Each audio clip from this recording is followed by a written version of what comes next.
에스토니아는 지도상으로는 작을지 모르지만 디지털 거버넌스, 성평등, 문화 보존 분야에서 세계 선두 주자 중 하나입니다.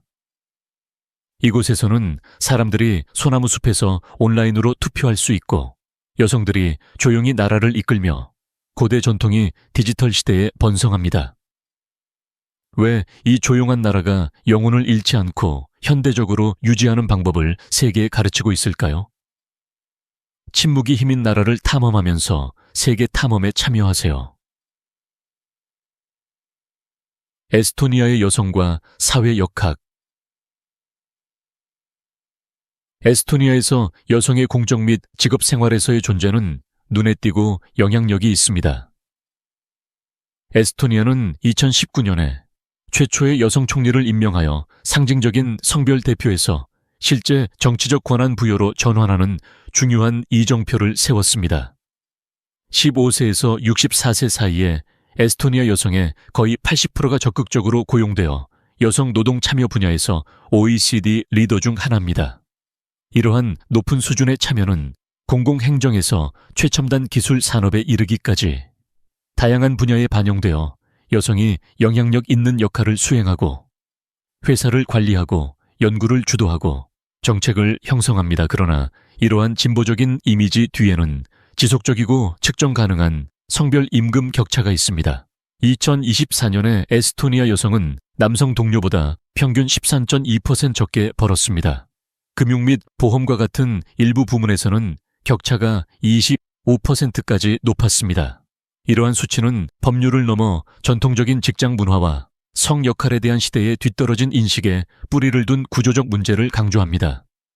에스토니아 정부는 이러한 문제를 인정하고 평등을 증진하기 위한 조치를 취하고 있습니다. 디지털 도구인 팔가피겔과 같은 이니셔티브를 통해 기업은 내부 급여 구조를 평가하고 비교할 수 있습니다. 또한 새로운 법률에 따라 기업은 2026년까지 급여 데이터를 공개적으로 공개해야 투명성과 책임성을 장려합니다. 코드로 실행되지만 숲을 통해 숨쉬는 나라. 에스토니아는 세계에서 가장 기술적으로 발전된 국가 중 하나로 자주 칭송받지만 진정으로 차별화되는 점은 이러한 디지털 역량이 자연과의 거의 영적인 연결과 조화를 이루고 있다는 것입니다. 세계에서 가장 원활한 디지털 공공 서비스 시스템 중 하나를 제공함에도 불구하고 많은 에스토니아인들의 일상생활은 숲, 호수, 조용한 시골 휴양지에 기반을 두고 있습니다. 국토의 50% 이상이 숲으로 덮여 있어 자연은 단순한 배경이 아니라 국가 정체성과 생활 방식의 필수적인 부분입니다. 많은 에스토니아인들은 주말이나 여름을 보내는 숲과 호수 근처의 작은 시골집이나 오두막을 소유하고 있습니다. 이곳은 고급스러운 휴양지가 아니라 재충전, 성찰, 재연결에 사용되는 소박하고 종종 전통적인 공간입니다. 하이킹, 버섯이나 딸기 채집, 낚시, 긴 사우나 세션과 같은 활동은 소수를 위한 여가가 아닌 일상의 일부입니다. 이러한 환경과의 규칙적인 상호작용은 고요함과 명상의 문화를 조성하여 에스토니아인들이 내성적이고 조용한 것으로 알려진 이유를 설명할 수 있습니다. 놀랍게도 자연에 대한 이러한 깊은 사랑은 에스토니아의 디지털 혁신과 함께 번성합니다. 시민들이 온라인으로 세금을 신고하거나 선거에 투표한 다음 랩톱을 닫고 이끼 낀 숲으로 나갈 수 있는 와이파이가 있는 외딴 숲속 오두막을 흔히 볼 수 있습니다. 에스토니아는 고속 인터넷과 고대 소나무가 양립할 수 없다는 것을 증명합니다. 디지털 사회와 도시 혁신. 에스토니아는 화려한 인프라나 수십억 달러의 예산 때문이 아니라 디지털 접근을 특권이 아닌 기본권으로 취급하기 때문에 세계에서 가장 디지털적으로 발전된 사회 중 하나로 세계적인 인정을 받았습니다. 2000년대 초반부터 에스토니아는 거의 모든 정부 서비스를 온라인에서 이용할 수 있는 디지털 공화국으로 변모했습니다. 국회의원 선거 투표부터 계약 서명, 의료 기록 확인, 자녀 학교 등록, 심지어 사업자 등록까지 모두 단일 디지털 아이디 카드로 안전하고 신속하게 처리할 수 있습니다. 이 시스템은 매우 효율적이어서 2024년에는 인구의 90% 이상이 정기적으로 사용하고 있으며 거의 모든 의료 처방전 약 98%이 전자적으로 발급되었습니다. 에스토니아의 디지털 전환은 단순한 기술 업그레이드가 아니라 역사적 과제에 대한 신중한 대응이었습니다. 1990년대에 독립을 되찾은 후 국가는 신속하고 효율적이며 투명하게 재건해야 했습니다. 기술은 따라잡기보다는 앞서 나가는 도구가 되었습니다. 그러나 에스토니아의 혁신은 정부 서비스 이상으로 확장됩니다.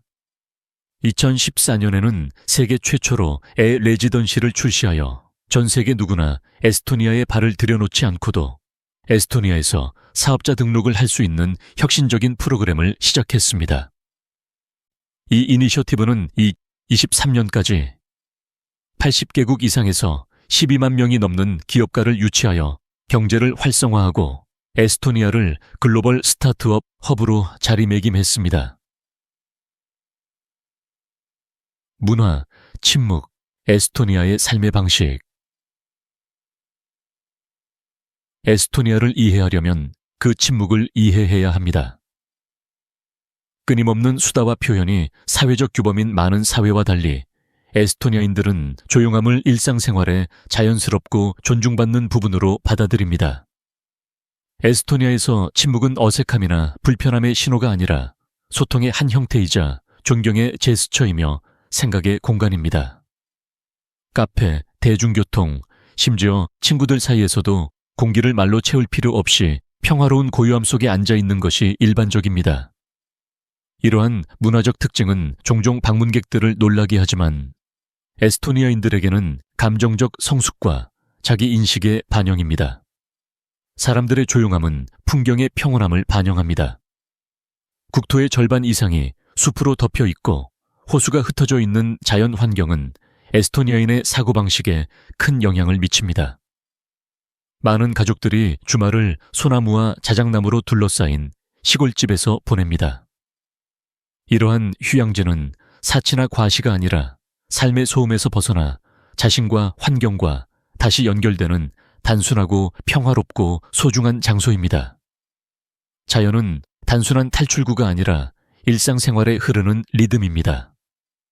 아이들은 어릴 때부터 숲을 소중히 여기고 동물을 존중하고 하이킹 코스를 걷고 자연과 공존하는 것을 배웁니다. 축하 행사와 민족 정체성. 에스토니아는 세계에서 가장 기술적으로 발전된 사회 중 하나라는 명성에도 불구하고 뿌리 깊은 문화적 전통을 결코 놓지 않았습니다. 사실 그들은 놀라운 열정과 자부심으로 그것들을 기념합니다. 가장 사랑받고 상징적인 축하 행사 중 하나는 매년 6월 24일에 열리는 야니페부 또는 하지 축제입니다. 이 국경일 전날, 전국 각지의 지역 사회는 거대한 모닥불 주위에 모여 민요를 부르고 전통적인 원을 그리며 춤을 추고 구운 음식과 현지 음료를 나눕니다. 에스토니아인들에게 그것은 단순한 파티가 아니라 빛, 자연, 조상과의 연결에 대한 영적인 축하입니다. 이 밤에는 고대 관습이 되살아납니다.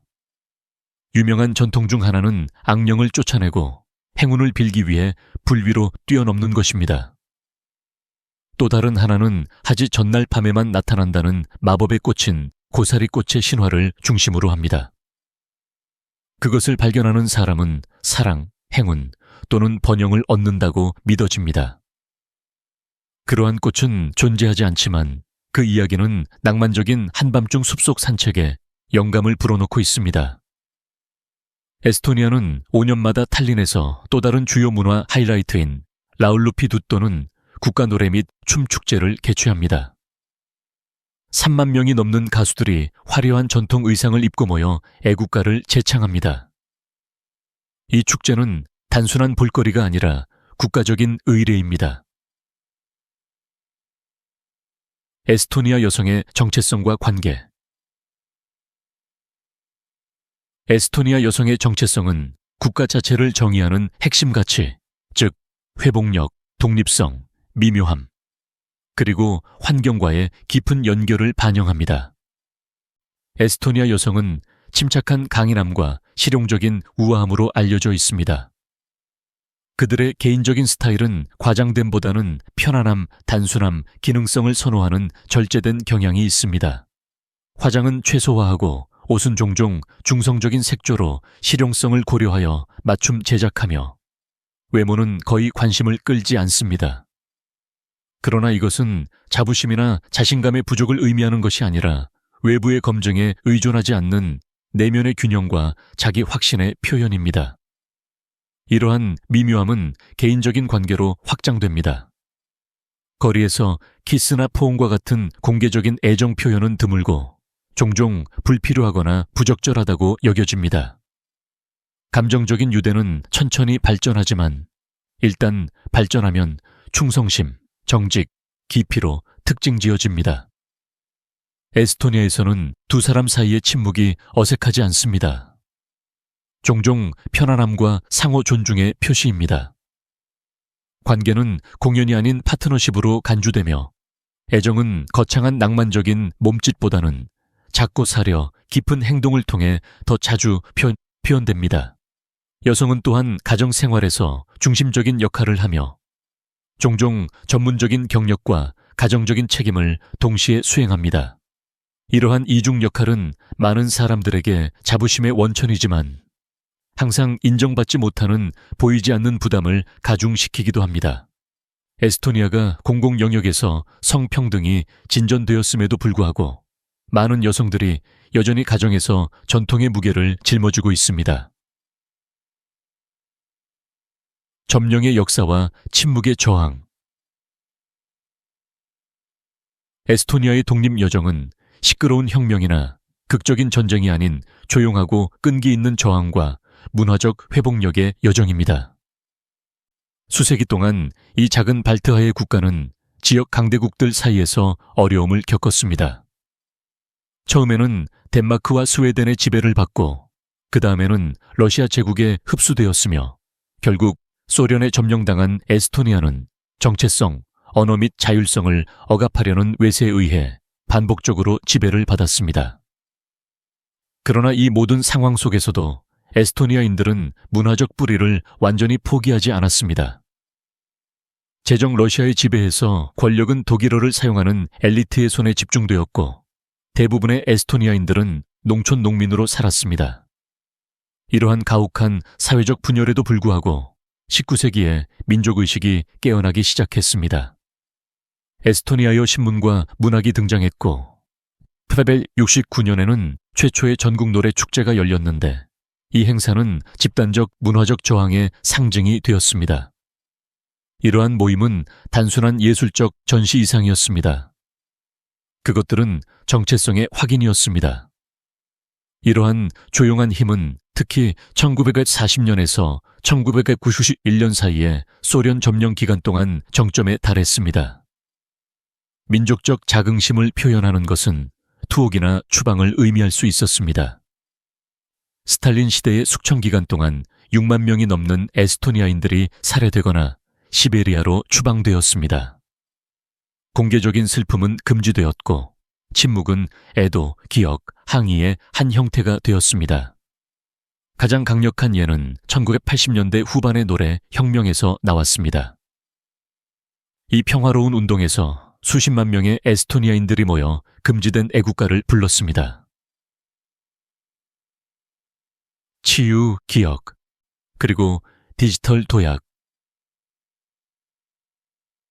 1991년 독립을 되찾은 에스토니아는 수십 년의 트라우마로 인한 감정적 무게를 짊어진 채 현대 국가로 나아가는 어려운 과제에 직면했습니다. 소련 점령은 기반 시설뿐만 아니라 가족, 지역사회, 집단적 정신에 깊은 상처를 남겼습니다. 1940년에서 1949년 사이에 6만 명이 넘는 에스토니아인들이 지식인, 예술가, 일반 시민들을 포함하여 추방되거나 살해되었습니다.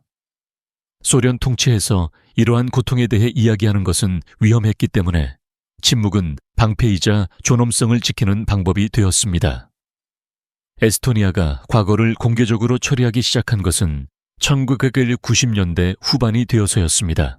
1999년 당시 대통령이었던 레나르트 메리는 소련 시대 범죄에 대한 공식 조사를 시작하고 국가적 기억의 상징인 부러진 수레국화를 도입했습니다. 작고 수수한 이 푸른 꽃은 분노가 아닌 조용한 회복력으로 기억하고자 하는 사람들이 착용하는 강력한 상징이 되었습니다. 에스토니아는 과거에 얽매이는 대신 투명성, 혁신, 시민 권한 부여에 뿌리를 둔 미래를 건설하기로 대담한 결정을 내렸습니다. 다른 소련 이후 국가들이 산업복구에 집중하는 동안 에스토니아는 디지털화되었습니다. 공공행정을 접근 가능하고 효율적이며 거의 종이 없는 전자정부 서비스를 도입했습니다. 강조점은 속도에만 있는 것이 아니라 신뢰에 있었습니다. 시민들은 자신의 데이터에 대한 통제권을 부여받았고 정부는 개방형 디지털 시스템을 약속했습니다. 이러한 도약은 기술적인 것뿐만 아니라 상징적이기도 했습니다.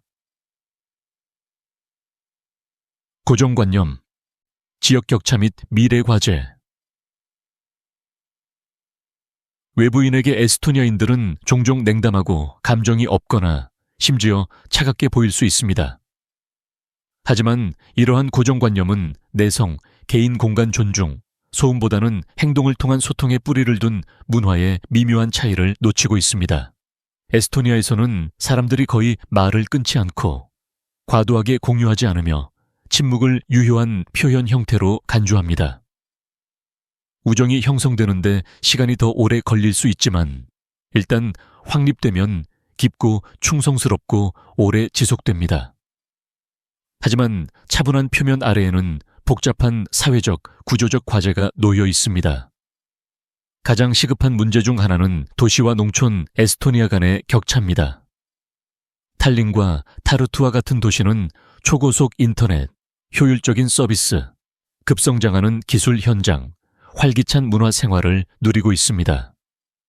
대조적으로 특히 러시아 국경 근처에 나르바시가 있는 이다비루 카운티와 같은 지역은 더 높은 실업률, 제한된 인프라, 소외감을 느끼고 있습니다. 나르바 인구는 러시아어 사용자가 대다수이며 많은 주민들이 에스토니아의 국가적 서사에서 소외감을 느낍니다. 이러한 언어적, 문화적 분열은 여전히 민감한 주제입니다. 환경 문제 또한 최전선에 있습니다. 에스토니아는 2050년까지 탄소 중립을 달성하기 위해 노력하고 있지만 여전히 주요 에너지원인 오일 셰일에서 벗어나는 전환에는 상당한 투자와 대중의 협력이 필요합니다. 동시에 에스토니아는 급속한 인구 고령화, 낮은 출산율, 지속적인 성별 분업 가사 노동의 현실을 해결해야 합니다. 하지만 에스토니아는 어려운 진실에 맞서는 능력을 입증했습니다. 에스토니아에 대한 이러한 단편적인 시각이 여러분의 호기심을 자극했다면 발견되기를 기다리는 다른 것들이 무엇인지 상상해 보세요. 무엇이 가장 놀라웠나요? 침묵, 기술, 아니면 전통? 댓글에 여러분의 생각을 남겨주세요. 무엇이 눈에 띄었는지 듣고 싶습니다.